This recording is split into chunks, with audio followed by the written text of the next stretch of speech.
বলতেছি ও গোলাম শুনে নাও ইয়া আইয়ুহাল্লাযীনা আমানুত্তাকুল্লাহ হে ঈমানদারেরা শুনে রাখো আল্লাহকে ভয় করো কেমন ভয় করবেন হাক্কা তুকাতিহি ভয় করার মতো করা লাগবে বন্ধুরে আমার আজকে আপনারা আমরা সকলে মিলে নামাজ পড়ি কিন্তু বুকি যদি হাত দিয়ে দেখেন মনে করবেন এখানে আমার থেকে অনেক আলেমেরা বসে আছেন বলুন তো আপনি ইশারের নামাজ পড়ে এসেছেন আপনি কি পারফেক্ট একজন মুসলমান বলতে পারবেন আমার নামাজ কবুল হয়েছে বলতে পারবেন না কেউ বলতে পারবো না কিন্তু আল্লাহ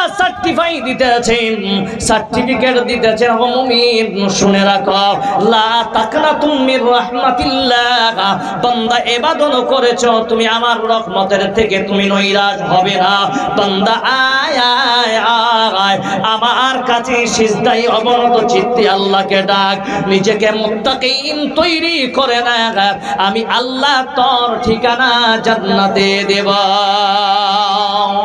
শুধু মণ্ডলী কেমন ভয় করা লাগবে আজকে আপনারা যেমন মনে করেছেন আগারে আমি দান করলাম বড় পণ্ডিত লাভ করেছেন না আবু বকর রাদিয়াল্লাহু তাআলা আনহু তার কাছে একজন বুড়িমা কাপড়ের দোকান করতেন আবু বকর যখন কাপড়ের দোকান করতেন 2 বছর আগে একজন গায়ের মুসলিম মহিলা আবু বকরের কাছে এসে একটা কাপড় খরিদ করে নিয়ে যাবার পর ওই আবু বকর দোকানে 2 বছর পর আসলেন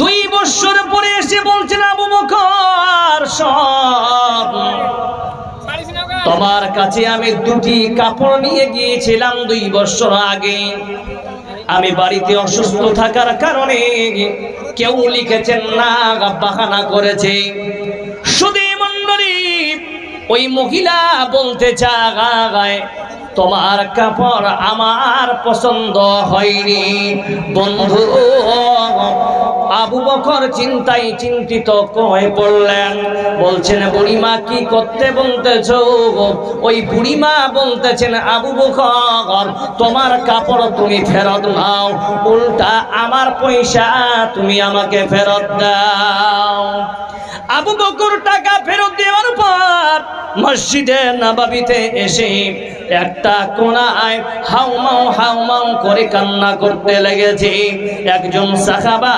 পথিপথ দিয়ে রাস্তা দিয়ে যায় যেতে যেতে হঠাৎ করে অনুভব করলেন কে যেন মসজিদে নববীতে কান্না করতেছে ওই কান্না দেখার পর আল্লাহর নবীকে গিয়ে বলছেন নবীজি একজন সাহাবা মসজিদে নববীর কোণে ঢাউ ঢাউ করে কান্না করতেছে নবীজি চলে ওই ব্যক্তিটাকে আমরা দেখে আসি আল্লাহর নবী বাড়ি থেকে বের হলেন বের হওয়ার পরে গেলাম দেখতেছেন ওটা কেউ না আর কেউ না ওটা হলো আবু বকর রাদিয়াল্লাহু তাআলা আনহু উনি বলতেছেন আবু বকর কেন কান্না করা আবু বকর বলতেছেন ইয়া রাসূলুল্লাহ আমার কান্নার কারণ কি আপনি জানতে চান বলে হ্যাঁ বলছেন তাহলে শোনো আমার কাছে একজন মহিলা 2 বছর আগে কাপড় নিয়ে গিয়েছিল ওই মহিলাটা আমার বাড়ি আমার দোকানে 2 বছর পর আসার পর আমাকে বলতেছেন আবু বকর তোমার কাপড় আমার পছন্দ হয়নি এই জন্য আমার কাপড় তার কাপড় আমাকে ফেরত দিয়েছে আমি টাকা তাকে ফেরত দিয়েছি আল্লাহর নবী বলতেছেন কান্নার কারণ বুঝলাম না মাল নিয়েছো টাকা দিয়েছো ঠিক আছে কিন্তু কান্না করতেছো কেন একবার বলো আবু বকর বলছেন ইয়া রাসূলুল্লাহ কেমন গভীর জ্ঞানের মানুষ তারা ছিলেন বন্ধুরে এই আবু বকরের মতো একজন যে আশারায়ে মুবাশশারার মধ্যে যিনি জান্নাতের খুশখবরি পাওয়ার পর তার ধারণাটা দেখুন, আমাদের নামাজ কির খবর নাই, আমাদের কোন রোজার খবর নাই, আমরা যে সালাত আদায় করতেছি নফল হোক বা সুন্নাত হোক কোনো খবর নাই, ঠিক হচ্ছে না কোনো খবর নাই, আমার ছেলে কিভাবে চলছে কোনো খবর নাই। আজকে আপনারা তবুও দাবি করতেছেন জান্নাতের না। এই আবু বকর বলতেছেন, ওগো আল্লাহর নবী তাহলে শোনেন, আমার কান্নার কারণ হলো আমি চিন্তা করতেছি কাল কিয়ামতের দিনে মিজানের সামনে যখন আল্লাহ আমাকে ডাক দিয়ে বলবে, আবু বকর আয় আয়, তোমার এই আমলনামা তুমি নিয়ে নাও। যখন আমলনামা যদি আল্লাহ দেখে, আমলনামা দেখানোর পর আল্লাহ তাআলা যদি বলে দে, আবু বকর রে তোমার আমল আমার পছন্দ হয়নি, নবীজি সারা জীবন আপনার সঙ্গে ছিলাম, ইবাদত করেছি, সম করেছি, আল্লাহ যদি আমার ইবাদতকে যদি সন্তুষ্ট করে নাই, তাহলে আমার ইহকাল বরবাদ, পরকাল বরবাদ। এই কারণে আমি আল্লাহর সামনে মাথা নত করে আমি কান্না করতেছি। জোরে বলুন সুবহানাল্লাহ। খাবে গফলত মে সোয়ে হুয়ে মোমিনों, খাবে গফলত মে সোয়ে হুয়ে मोमिनों, ऐशो इशरत दिखाने से क्या फायदा, क्यों अपने रब को जवानी में भूला गे तू, और ताकत के बोते पे भूला गे तू, जब जवानी ढलेगी तो पछताएगा, ऐसे रोने रुलाने से क्या फायदा। जोरे बोलो नारे तकबीर, जोरे नारे तकबीर। शुदी मंडली আল্লাহ পাক বলতেছেন, বান্দা কে হবে তাকওয়াশীল, আল্লাহ কোরআন দিয়ে বোঝাচ্ছেন, ওয়া ইদা কিলা লাহুম আমিনু কামা আমানান নাস, ঈমানদার তাকওয়াশীল কেমন হয় আল্লাহ পাক বলতেছেন, বান্দা যদি তোমার ঈমান ঠিক থাকে, কেমন ঈমান থাকা লাগবে তবে তুমি তাকওয়া পরেজগার হতে পারবে। আল্লাহ কোরআন দিয়ে বোঝাচ্ছেন, তোমরা যদি ঈমান আলা হতে চাও তাহলে আল্লাহর নবীর সাহাবাদের মতো ঈমান আনো। হায়রে মুসলমান, আজকে আপনারা ঈমান তো আনেন না, আপনারা ঈমানটা পেয়েছেন, আর যে জিনিসটা ফ্রি অব কষ্টে পাওয়া যায় ওই জিনিসটার কোনো কদর থাকে না বন্ধু। তাহলে এবার আসেন, কেমন কথা, আমরা তো ঈমান আনি নাই, আমরা ঈমান পেয়েছি, আমার দাদা মুসলমান ছিল বলে আজকে আমরা মুসলমান, আমার বাপ মুসলমান বলে আজকে আমি মুসলমান। তাহলে আসি আল্লাহর নবীর হাদিস শোনার। খাব্বাব রাদিয়াল্লাহু তাআলা আনহু ওয়াকিয়া শুনে আপনারা মনে রাখবেন তাদের কেমন ঈমান ছিল। গরম তাপায়িত কয়লার মধ্যে তাদেরকে শোয়ানো হয়েছিল, তবুও তারা আল্লাহকে ভুলে যায়নি। কিন্তু মুসলমান, আজকে আপনাদেরকে যদি বলা হয়, এ মুসলমান তোমরা শুনে নাও, তোমার জান হত্যা করা হবে কিন্তু তোমাকে ঈমানদার হতে হবে না, তোমাকে ঈমান ছাড়তে হবে, আমরা রাজি হয়ে যাব, কারণ আমাদের ঈমান দুর্বল আছে। বন্ধুরে আমার, তাহলে একটা হাদিস শুনিয়ে দিই। আল্লাহর নবী বলতেছি, কেউ লিখেছেন হাদিসটা সাহিহ, তাহলে দেখে নেন এই হাদিসটার কথা। তারিক বিন শিহাব রাদিয়াল্লাহু তাআলা আনহু قال قال قال رسول الله صلى الله عليه وسلم دخل الجنة رسول في الذباب ودخل النار رسول في الذباب। আজকে আপনি কাঠিয়ারে যান অথবা আপনি পূর্ণিয়ায় যান, দুই দিকে যখন টাউনে যাবেন, আপনার চারিদিকে কিংবা গায়ের মুসলিমদের বেড়া জালে ফাঁসবে। কেউ বলবে দে দেখ আমাদের মন্দিরে দে, আমাদের গায়রুল্লাহর সামনে দে, কিন্তু মুসলমান জবাব দেখ, মুসলমান গর্দান দিতে রাজি আছে, ঈমান সম্পদ হারাতে রাজি নাই। জোরে বলুন নারে তাকবীর।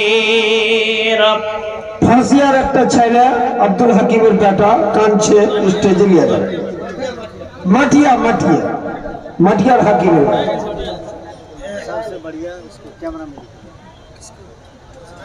সুধী মণ্ডলী, মায়েরা বসে আছেন। এই ওয়াকিয়াটা বলার আগে মাদের একটা উদাহরণ দিয়েছে, আমি ইনশাআল্লাহ শেষের দিকে যাব। আজকে ইমানদার কেমন হতে হবে আপনাকে আমাকে? দাড়ি রাখলে ইমানদার হওয়া যায় না, পাঞ্জাবি টুপি পরে ইমানদার হওয়া যায় না। ইমানদার কেমন হতে হবে? ইমানদার হতে গেলে আমল লাগবে, আর আমল ইমান ছাড়া গ্রহণযোগ্য নয়। মনে রাখবেন। বলে बात करने के लिए बैठे जी, ভালো করে শুনেন, ফর্মুলাটা নিয়ে যান। আমল যতই করেন যদি ঈমান না থাকে গ্রহণযোগ্য নয়। এটাই বাস্তব কথা। আমল যতই করে যান যদি ঈমান না থাকে আপনার গ্রহণযোগ্য হবে না। এই বৎসরে রমজান মাসে রোজা রেখেছিলেন আমাদের ভারতবর্ষের হিন্দু ভাইরা 4%। কেউ একটা রিপোর্ট অনুযায়ী 4%, একটা রিপোর্ট দেখেছি 4.7% হিন্দু ভাইরা রোজা রেখেছেন। বলুন তো সওয়াব পাবে ওরা? পাবে না। ঈমান ছাড়া আমল গ্রহণযোগ্য নয়। তাহলে এবার আপনাকে বাঁধা হচ্ছে খুঁটিতে, ছাড় ঈমান। সুধী মণ্ডলী, সর্বপ্রথম মহিলা যে শহীদ হয়েছেন ঈমান বাঁচানোর তাকিদে, যার নাম ছিল সুমাইয়া রাদিয়াল্লাহু তাআলা আনহা। আবু জাহেল তাকে নিয়ে আসা হলো। আবু জাহেল বলছি সুমাইয়াকে ডেকে আন, শুনলাম নাকি তে ঈমান আমাদের ধর্ম ছেড়ে দিয়ে আব্দুল্লাহর বেটা মুহাম্মদের ধর্মকে সে গ্রহণ করেছে। সেই সময় সিপাহীরা তাকে ধরে নিয়ে আসার পর সুমাইয়ার ছেলে আম্মারকেও ডেকে নিয়ে আসা হলো। এসে বলছেন আবু জাহেল তাতরুকুল ঈমান, এ সুমাইয়া ঈমান ছাড়বি না, জান দিবি। মুসলমান মনে রাখবেন, মায়েরা আপনারাও বসে আছেন, আপনাকে বলি আজকে বাজারে আপনি ঘুরতেছেন, ঈমান শোষণ হওয়ার কারণ কে কার হাত ধরে ঘুরে বেড়াচ্ছে আল্লাহই ভালো জানে। বলুন ঠিক না বেঠিক? কি মেসেজ আমরা দিব জালসার মাধ্যমে? ও কমিটি, আপনাকে জবাব দিতে হবে। তাহলে মায়েরা আমার, সুমাইয়াকে নিয়ে আসার পর বলা হচ্ছে ও সুমাইয়া ঈমান ছাড়বি না, জান দিবি। সুমাইয়া বলছেন আমি ঈমান এনেছি আল্লাহর উপরে, রাসূলের উপরে। যেই আল্লাহর উপরে ঈমান এনেছি আমি জান দিয়ে দেব, কিন্তু ঈমান সম্পদ আমি হারাতে পারবো না। আম্মারকে বলা হলো, আম্মার তুমি ছোট ছেলে। আম্মারের বয়স তখন 18, মতান্তরে 22 বছর বয়স। আম্মারকে ডেকে বলছেন বেটা আম্মার বলো, তুমিও ঈমান ছাড়বে না, তুমিও সাজা প্রাপ্ত হবে। মা বলতেছেন আম্মার বেটা শোন, ঈমান বেঈমানেরা তোমার ঈমান শোষণ করার জন্য তারা চেষ্টা চালাবে, বেটা জান দিয়ে দিবি, কিন্তু ঈমান সম্পদ বেটা হারাইস না। সুধী মণ্ডলী, সুমাইয়াকে আনা হলো। আম্মারের সামনে তার মাকে উলঙ্গ করা হয়েছে। বলছেন আম্মা এখনো সময় আছে রে বেটা, বল তোর মাকে বুঝা। সেই সময় সুমাইয়াকে হত্যা করা হচ্ছে। রক্তে রক্তাক্ত হয়ে যাবার পর সুমাইয়া তবুও বাবা নিজের ছেলে আম্মারকে বলছেন, বেটা আম্মা, এই বেঈমানেরা আমাকে মেরে ফেলতেছে বেটা, আর আমি বাঁচবো না, আমি হয়তো পরকাল গমন করে যাব। বেটারে শুনে নে, তোর জান যদি তারা দেখছে দেখায়, তোর জান যদি তারা ছেড়ে দেয়, বেটা দুনিয়া করবি, কিন্তু ঈমান সম্পদ বেঈমানের হাতে বিলীন করিস না। জোরে সরে বলুন নারায়ে তাকবীর। ঈমানের পথে অবিচল থেকে আমাদের মরণ যেন হয়, তোমার কাছে মিনতি আমার মহিম দয়াময়। ঈমানের পথে অবিচল থেকে আমার মরণ যেন হয়। তাহলে মুসলমান আমরা ঈমানটা বুঝতে পারলাম। তাহলে দেখেন, আপনি যদি বিলালের ওয়াকিয়া জানেন, অনেক লম্বা হয়ে যাবে যেহেতু টাইম শর্ট। মুসলমান কয়েকটা জিনিস আপনাকে দিয়ে যাব। এই দুনিয়াটা তুচ্ছ, এই দুনিয়াটা তুচ্ছ রে বাবা। আজকে আপনারা মাদ্রাসা করেছেন, আলহামদুলিল্লাহ। এই জায়গা থেকে অনেক আলেম তৈরি হবে, হাফিজ তৈরি হবে, এরাই আবার আইএস আইপিএস তৈরি হবে। জোরে বলুন ইনশাআল্লাহ। মুসলমান, তাহলে এই মাদ্রাসা কেন করবেন? আজকে আলেমদের কদর না খায়, আজকে আলেমের পিঠে আপনারা অসরের ধান চাপিয়েছেন। আজকে আলেমেরা চান্দা করতে যায়, আর আপনারা তুচ্ছ তাচ্ছিল্যি তাদের কাছে করতে যান।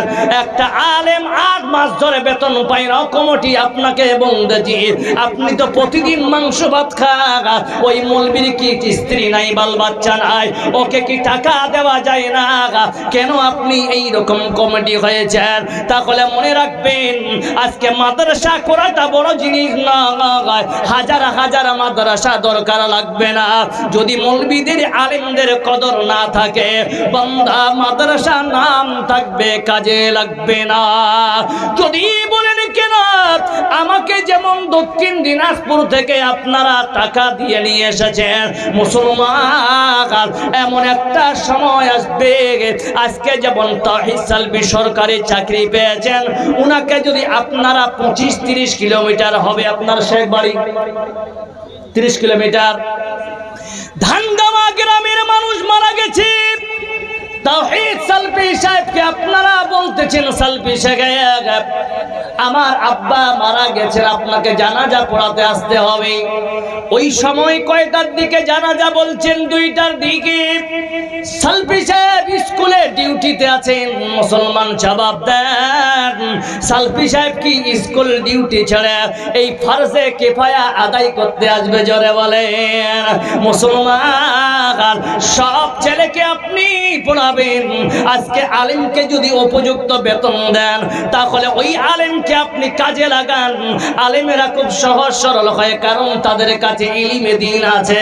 কারণ ইলমে দ্বীন যার মধ্যে থাকবে, তারা নম্র ভদ্র এবং তারা কমলমতি মতন হয়। মুসলমান, তাদের যদি আমরা ব্যবহার করতে পারি, ওদের দ্বারা ইসলাম প্রচার হবে, শুধু নয় আপনার সমস্ত লাইফ তৈরি হয়ে যাবে। জোরে বলুন নারায়ে তাকবীর।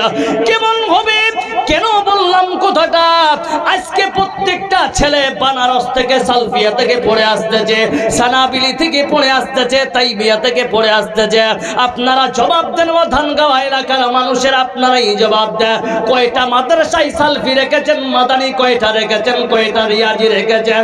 একটাও খুঁজে পাবেন না, কারণ আপনারা এমন মাদ্রাসা করেছেন, মাদানি রাখার যোগ্য রাখেন না। কেমন মাদ্রাসা চালান? তাহলে বোঝা গেল এই মাদ্রাসায় আপনার আপনার বেতন দেওয়ার মতো কোনো আপনার পার্সেন্টেজ নাই।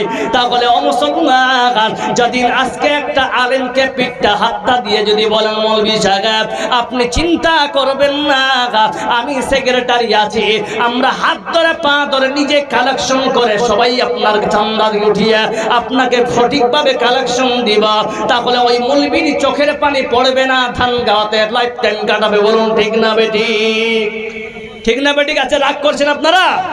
কিন্তু আপনি আবেগে বলতেছি, আমি অনেক জায়গায় আজকে আলেমদের কদর দেখতে পাই না।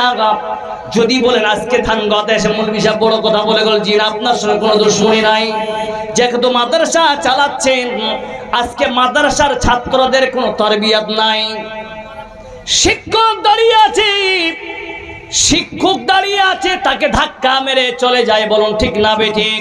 এটা তো কোনো কামনা কোনো মাদ্রাসার ছেলেরা নয়, মাদ্রাসার ছেলেরাও হবে খুব ভালো। কারণ ভাইজান আমার এইগুলো কথা বলার উদ্দেশ্য হচ্ছে আমার এটাই যে আমরা মাদ্রাসা করতে পেরেছি আলহামদুলিল্লাহ, এখান থেকে তালিম হোক, এখান থেকে বড় বড় মাদানি তৈরি হোক, এটাই আমি চাই।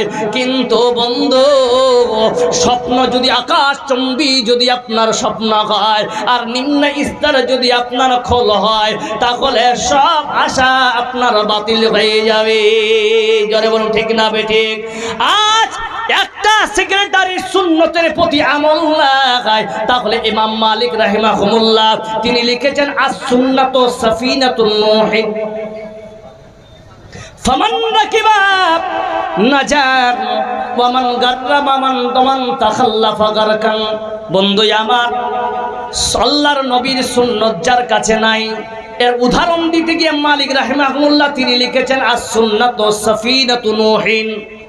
তার মানে হলো নবীর সুন্নাতের উদাহরণ দিতে গিয়ে লিখেছেন যেমন নূহ আলাইহিস সালাতু ওয়াস সালাম সমস্ত নৌকাকে, যারা নৌকাতে কাশতিতে যাদেরকে উঠিয়েছিলেন তাদের নাজাত হয়েছে, তার মানে তার অনুসরণ করেছিল। আর যারা নিজের মনমানি করেছে তাদেরকে আল্লাহ গারাক করে দিয়েছেন, দুনিয়া থেকে নেস্তনাবুদ করে দিয়েছেন। বন্ধুরে আমার, তাহলে আল্লাহর কোরআন মানব এবং আল্লাহর সুন্নতির প্রতি আমল করব, এই দুইটা অপশন আপনাকে দিয়ে গেলাম আজকে আপনাকে। কেন এই দুইটি আমল করবেন? কোথায় পাবেন? কোন ইউনিভার্সিটিতে পাবেন না, না এই ধানগামা মাদ্রাসায় আপনি পাবেন। আলেমকে ডেকে বলবেন ও মৌলভী সাহেব আমার বাড়িতে আপনাকে প্রতিদিন 1 কাপ করে চা খাওয়াবো, 2টা করে বিস্কিট খাওয়াবো, আপনাকে আসতে হবে মাত্র 10 মিনিট আমার সঙ্গে বসবেন, ফাঁকা টাইমে আসতে হবে। ওই মৌলবীর কাছে দ্বীনের জ্ঞান আপনারা শিখুন। তারপরে কোরআন বলতেছে কুল হাদিহি সাবিলি আদু ইলাল্লাহি আলা বাসিরাতিন আনা ওয়া মান ইত্তাবানি। বন্ধু আমার, আল্লাহ তাআলা বলতেছেন এটাই আমার সোজা রাস্তা, কুল হাদিহি সাবিলি, এটাই আমার রাস্তা। তাহলে এই রাস্তায় যারা আহ্বানকারী হবে, বাসিরাত কথাটা নিয়ে এসেছেন, বাসিরাত শব্দের অর্থ হচ্ছে জাল জয়ী ভাদি চলবে না, জাগ্রত জ্ঞান যার মধ্যে থাকবে তাদের দ্বারাই ইসলাম প্রচার হওয়া সম্ভব। আজ আপনারা সবাই মিলে চিন্তা করতেছি না করে আজকে যদি আমরা মাদ্রাসা মুক্তব দিয়ে পড়ে থাকি, সব কিছু করে থাকি, তাহলে নামাজ যদি পড়ি, যদি রোজা রাখি, আমার বাচ্চারা কি খাবে, আমার সংসার কেমন চলবে? আল্লাহ তাআলা সূরা তালাকের 2 নম্বর আয়াতে আল্লাহ ক্লিয়ার দিয়ে দিতেছেন, বান্দারে চিন্তা করার কোনো কারণ নাই, তোমার কোনো ভয় থাকবে না। আল্লাহ পাক বলতেছে ওয়া মান ইয়াত্তাকিল্লাহা ইয়াজআল লাহু মাখরাজা ওয়া ইয়ারযুকহু মিন হাইসু লা ইয়াহতাসিব। বান্দা তোমরা যদি আমাকে ভয় করো রে বান্দা, তাহলে কান খুলে শুনে নাও, তোমার রিজিক আমি আল্লাহ কোন জায়গায় থেকে দেব, তোমার পরিকল্পনার বাইরে। জোরে বলুন সুবহানাল্লাহ। আজ কেন পৃথিবীটা লাগে এত সুন্দর, সে কোন রূপকারে সাজালো এ চরাচর, সে কোন রূপকারে সাজালো এ চরাচর, চারিদিকে করে ধরা জন্মাল সেই রূপ দেখে হায় আকীদায় সুশীতল, আকীদায় সুশীতল কেটে গেছে কুদ্দুসী নিশীতের দ্বীপহারে সে রপকারে সাজানো এ চরাচর। আজ কেন পৃথিবীটা লাগি এত সুন্দর সে রপকারে সাজানো এ চরাচর। মায়েরা আমার, এ আমার ভাইজান শুনে রাখুন, তাহলে বোঝা গেল সব কিছুর সারাংশ একটা, আমরা সবাই আল্লাহকে ভয় করব। জোরে সরে হাত খাড়া করে দেখান তো কে কে আল্লাহকে ভয় করি? আল্লাহকে ভয় কে কে করে হাত খাড়া করেন? একবার জোরে বলা যাবে নারায়ে তাকবীর, নারায়ে তাকবীর। এই ভয় যদি আপনার অন্তরে থাকে, নিশ্চিত মনে রাখেন এই ভয়ের কারণে আল্লাহ আপনাকে মুত্তাকিন বানাবে, আর যারা মুত্তাকিন হবে তাদের জন্য জাহান্নাম হারাম। জোরে বলুন সুবহানাল্লাহ। বোঝা গেল? একটা ওয়াকিয়া শোনাই, হারুন রশিদ, বাদশাহ হারুন রশিদের আল্লাহর নিয়ামত।